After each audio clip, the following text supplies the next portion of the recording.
एक जीवात्मा, ईश्वरात्मा और परमात्मा।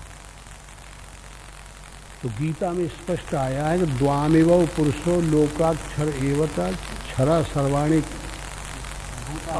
भूतानि कूटस्थो अक्षर उच्यते।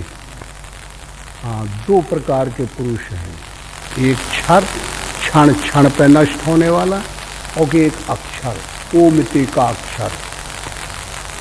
एक है जीव जो जीने से संबंधित है, आम हर शरीरों में है, और जैसा जी नेचर मिल गया, जैसी कंडीशन है वैसे वो चल रहा है। अच्छा, रामायण की दृष्टि वो विभीषण है, भाइयों का साथ नहीं छोड़ सकता। मान लिया कि मेरे वो परिवार है, मैं हूँ, मेरे भाई हैं, रावण राजा है, मैं उनका वो हूँ, ऐसा ऐसा समझ में आया, जैसे गोस्वामी जी ने बनाया। और राजा को है, राम है, उसको यहाँ कह सकते हैं विष्णु, वो सत्य पक्षधर है। राम राक्षसों को छोड़ नहीं सकता, क्या दशा नहीं हुई।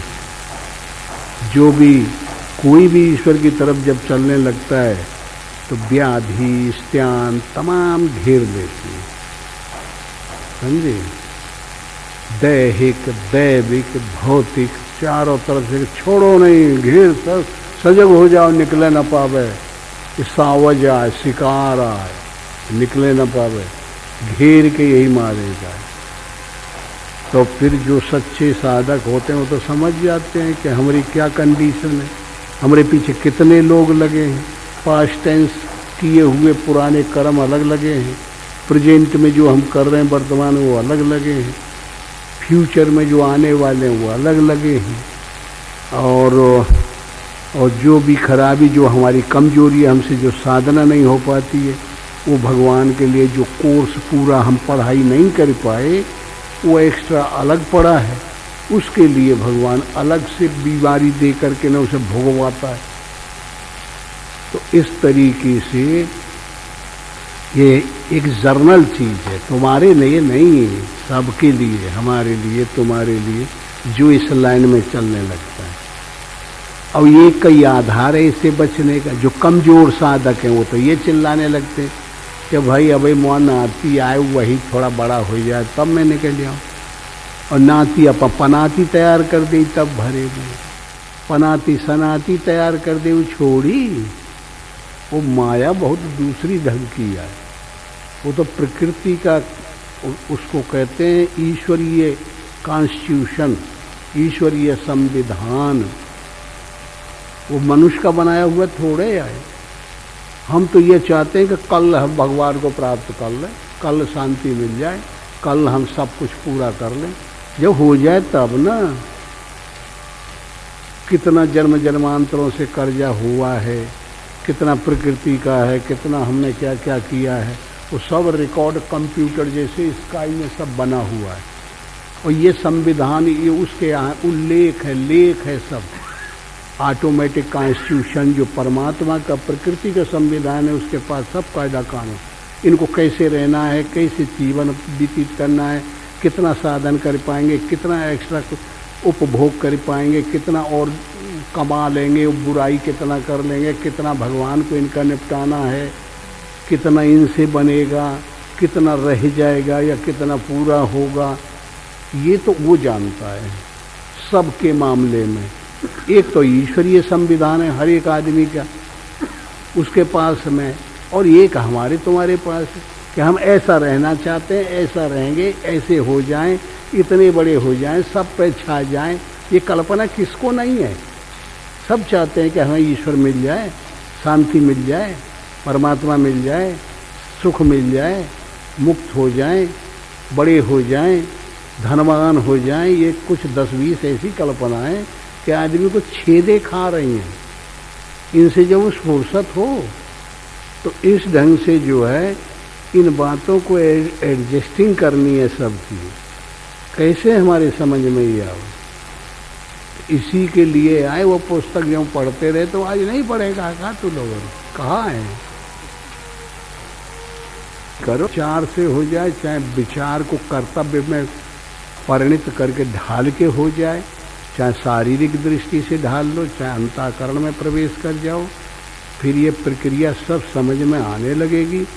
और इतना करना है जिंदगी रहते रहते, यही के लिए उन्हें यही रहे आए।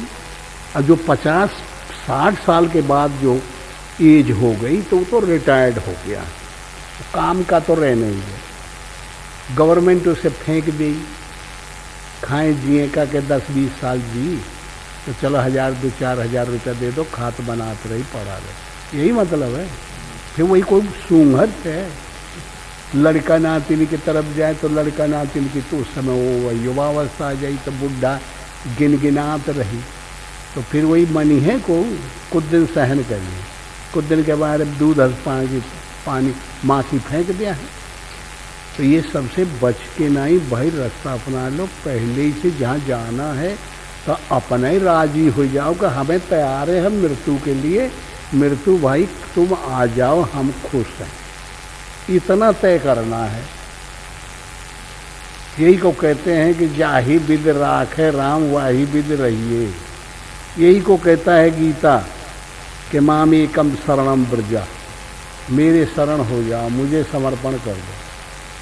कृष्ण ने योग बताया, भक्ति बताया, ज्ञान बताया, निष्काम कर्म योग बताया, सकर्म बताया, तरीके बताए, युक्ति बताई, ढंग बताए।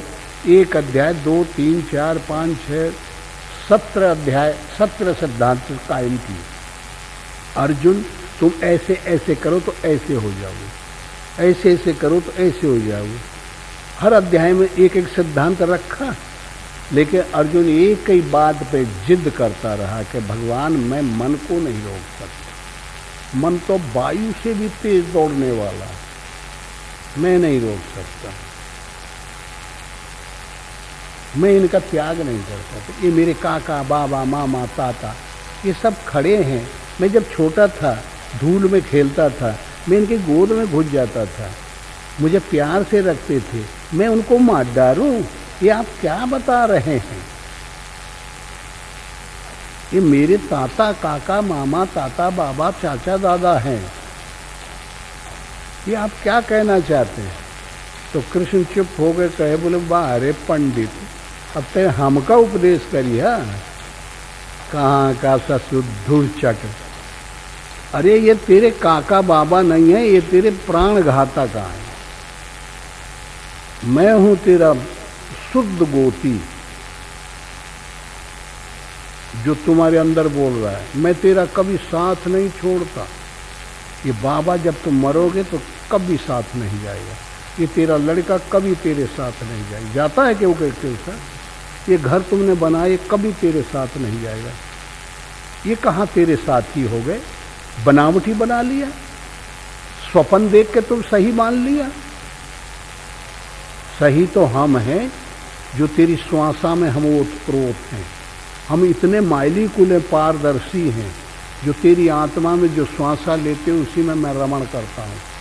ईश्वर है, ईश्वर ऊपर जाता है नीचे जाता है, इसमें मैं हूँ, वो मैं तेरा कभी साथ नहीं छोड़ता। तुम मर के जाओगे तो श्वासा में जाऊँगा, तुम शरीर में रहोगे तो मैं श्वासा में रहता हूँ, आत्मा कभी तेरा साथ नहीं छोड़ती। वो है तेरा स्वरूप, वो है तेरा चीज, वो है तेरी आत्मा, वो है तेरा इष्ट देव। हम सही बता रहे हैं, तुम गलतों को सही बता रहा है और सहियों को गलत बता रहा है। ये कहाँ का पंडित का ज्ञान ले आया तुम, ये थ्योरिटिकल ज्ञान। हम प्रैक्टिकल बताना चाहते हैं, तुम थ्योरिटिकल बताना चाहते। तो जब इस प्रकार फटकारे तब फिर कुछ लाइन में आया, कहा तो भगवान मैं समझ नहीं पाता, मैं हर प्रकार से आपका हूँ, आपकी शरण हूँ, मुझे जैसे बने तैसे मुझे बनाइए।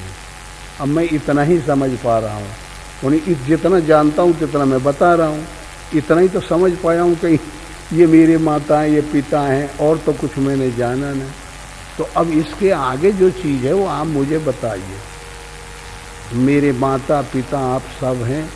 अब मेरे समझ में आया तो उन्होंने कहा कि देख, तुम अपने को जैसा मैं हूँ तैसा बन जा, सब समर्पण कर दे, तो उसे मतलब नहीं कि ते मन हो कि क्या है कि रोकोगे कि नहीं रोकोगे। ये रोकने वाला तो मैं हूँ, साधन तो मैं कराऊंगा, तुम थोड़े करोगे। मुझे गाइड बनाओ, तुम शरीर को रथ बनाओ, इंद्रियों को घोड़े बनाओ, मन को लगाम बना लो, मेरे हाथ में दे दो, मेरे समर्पण हो जाओ, मुझे सुप्रीम समझ लो, बस मैं इनको हनन कर दूंगा, ये मन से हटा दूंगा, ये मर जाएंगे, ये हट जाएंगे, फिर तुम रह जाओगे, फिर इनमें सब में ओतप्रोत तुम हो जाओगे। पहले तुम्हें इंलार्जमेंट होना है, तुम्हें उस जगह पहुंचना है जो सबसे माइल्यूट बारीक चीज़ है, और फिर वहाँ से इंलार्जमेंट होना, बड़ा बन जाना, सब में व्यापक हो जाना, तब जा कर के मुझे गाइड पाओगे। और जब तक मैं गाइड नहीं करता तेरी, तब तक तुमको रास्ता नहीं मिलेगा, तब तक तुम्हारे सामने से पहाड़ जैसा दुश्मन खड़ा है, मोह रूपी दुर्योधन, ये हट नहीं सकता, ये कर्म रूपी करण ही हट नहीं सकता, ये द्वैत का आचरण करने वाला द्रोणाचार्य हट नहीं सकता, ये पितामह भरम रूपी पितामह भीष्म, ये बहुत बलवान है, ये दूसरा कोई इसे मार नहीं सकता। मेरे पास है कला, उन कलाओं के द्वारा मैं इनको अलग कर दूंगा, लेकिन मुझे गाइड बनाओ। और जब तक जिस आदमी, कोई भी आदमी हो, उसका गाइड नहीं होगा, उसका संचालन नहीं करने वाला होगा, तो फिर कैसे करेगा? अपने से थोड़ा ही होगा। एक दीपक जला दो तो उसके अंधकार के नीचे रहता है, वो मिट थोड़े जाएगा। इसलिए दूसरे की जरूरत, गाइड की जरूरत। ऐसी नीति से जब वो चलेंगे, तब ये हर जितनी हम जीवन की हरकत हो रही है, हम खाते हैं, पीते, बोलते, चालते, हर जगह बैठते, ये सब में अध्यात्म रहस्य छुपा हुआ है। कोई चीज़ नहीं है जो कि इससे अलग हो, और इसमें पूरे में इसका पूरा ट्रांसफॉर्म करना है, इसको बदलना है।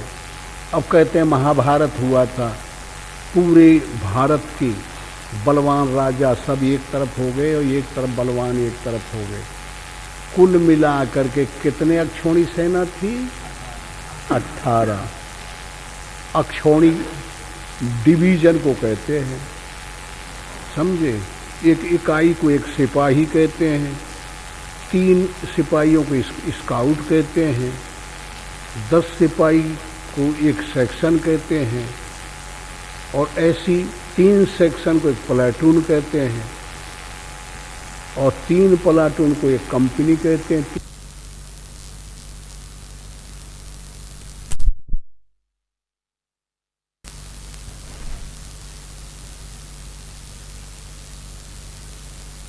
वो ज़्यादा थे, और जो अंतर्मुखी पुण्य रूपी पांडु भगवान की तरफ जो सजातीय पक्ष को धारण किए हुए थे, उसमें जो हमारे मन उन्मुख था, वो 7 थे, समझे?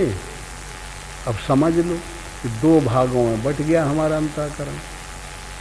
तो अब इनका पांडु कहते हैं अनेक जन्म के पुण्य को, और वो धृतराष्ट्र कहते हैं मन छोड़े हुए लगाम। जैसे किसी घोड़े पर हम बैठे और लगाम छूट जाए हाथ, अब घोड़ा किधर जा सकता है? कंट्रोल में रहेगा। जैसे हम गाड़ी चला रहे हैं और गाड़ी की स्टीयरिंग फ्री हो जाए, फिर क्या करेंगे? है? हाँ, वो है अंधा अज्ञान, क्योंकि आँख नहीं है, वो अज्ञान से पैदा हुए। तो अज्ञान से को पैदा होता है, जब हमें ईश्वर का ज्ञान नहीं रह गया तो मोह पैदा हुआ, क्रोध पैदा हुआ, काम पैदा हुआ, लोभ पैदा हुआ, आशा, तृष्णा, विषय वासना, तमाम विकार पैदा हुई, ईर्ष्या, द्वेष, स्पर्धा, ये सब। और पुण्य जब पैदा हुआ तो भगवान में आस्था बनी, उससे ये बने कि भाई पुण्य रूपी पांडु हो गया। उससे कौन पैदा हुआ? धर्म रूपी धर्मराज, भाव रूपी भीम, और अनुराग रूपी अर्जुन, नियम रूपी नकुल, और सत्य रूपी सहदेव। 5 तत्व बने। और जिसके हृदय में सत्य आ जाए, नियम आ जाए, नियमावली का पक्का पाले बंद हो जाए, पाए बंद, और भाव आ जाए भगवान में, भावो विद्यते देवा, अनुराग आ जाए, अंग गदगद होने लगे, अनुराग आ जाए और धर्म आ जाए, तो फिर ध्यान ईश्वर के चरण में लग जाएगा। ध्यान रूपी, ध्यान में अनुगत चेतन का प्रतिबिंब प्रशक्ति द्रौपदी है, वो ध्यान लग जाएगा। इसलिए पांचों तत्व, पांचों गुणों की पत्नी का नाम क्या है? ध्यान में जो प्रशक्ति है, एनर्जी, उसका नाम है द्रौपदी। ये है झगड़े का घर, समझे। और जहाँ ध्यान में हमारा मन लगता है तो दुशासन, दुर्बुद्धि रूपी दुशासन, मोह रूपी दुर्योधन, ये धर के चित्त रूपी चीर को खींचते हैं।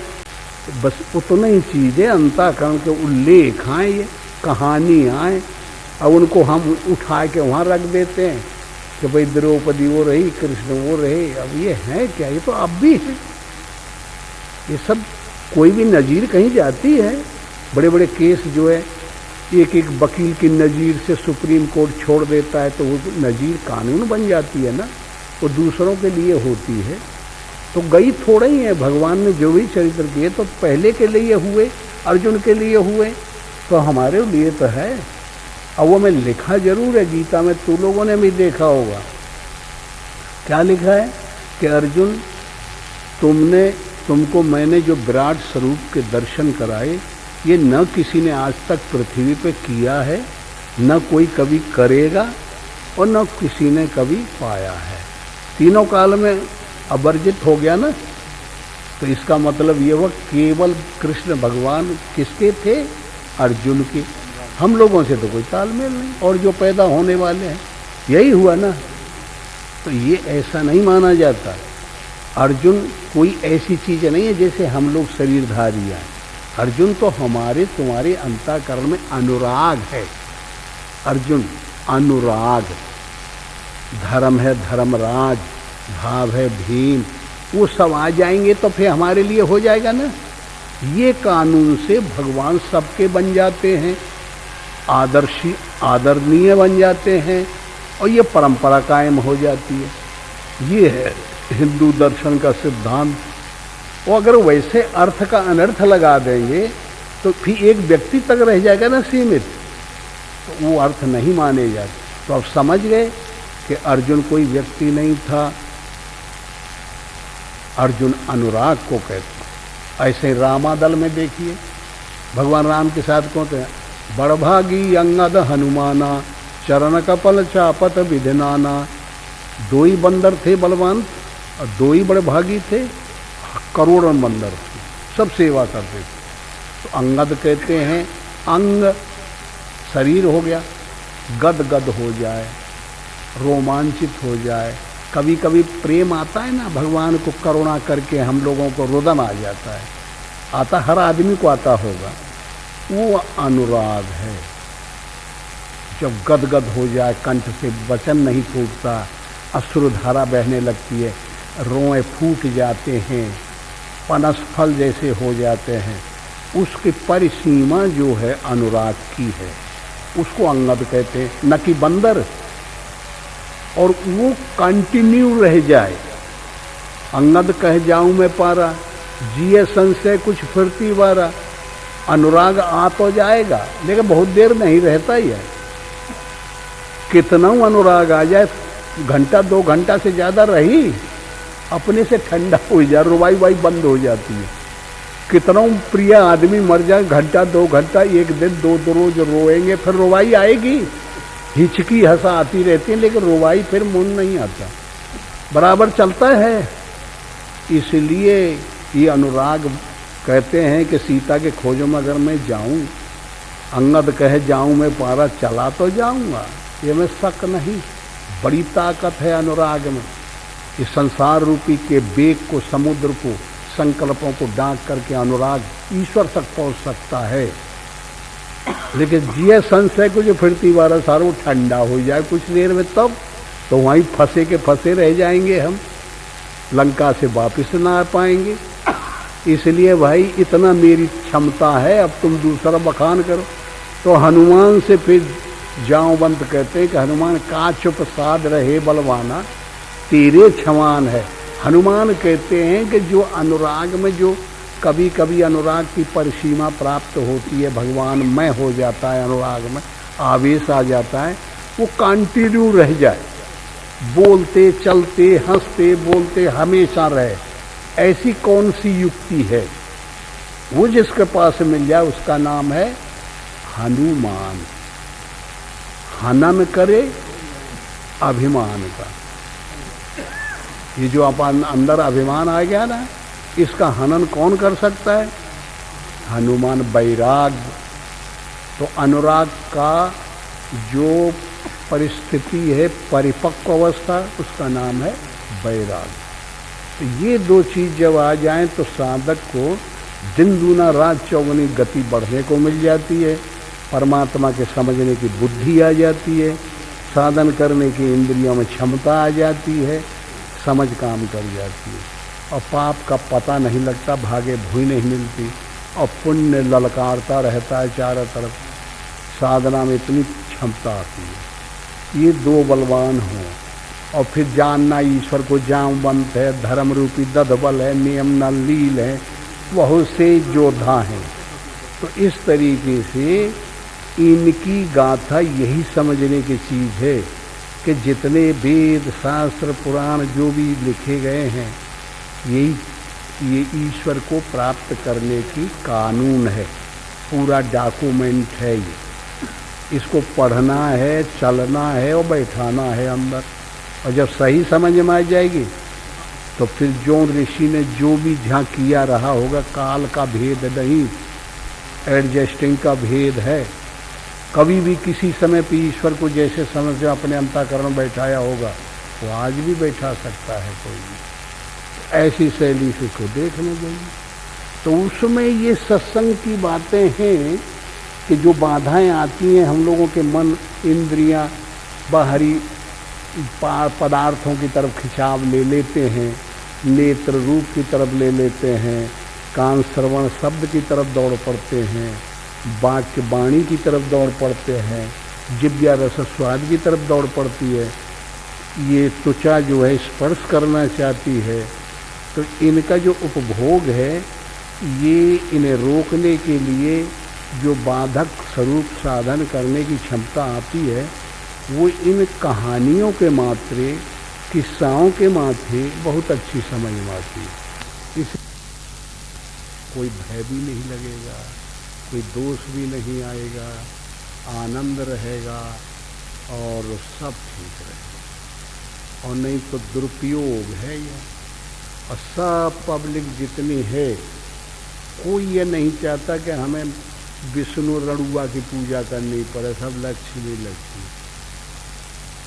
देखते हैं कि आजकल इन एरिया में कहूँ देवी की पूजा होती थी नवरात्रि वगैरह में, अब घर घर में देवी रखने लगे। ये प्रवृत्ति आ रही है कि ये बड़ा भारी है, ये उन्नति की दायिका है। देवी की पूजा करेंगे तो लक्ष्मी हमारे यहाँ जरूर बढ़ जाएगी। 10 साल पहले यहाँ आए थे, तो यहाँ गांव में आया करें हमसे मिलने लोग।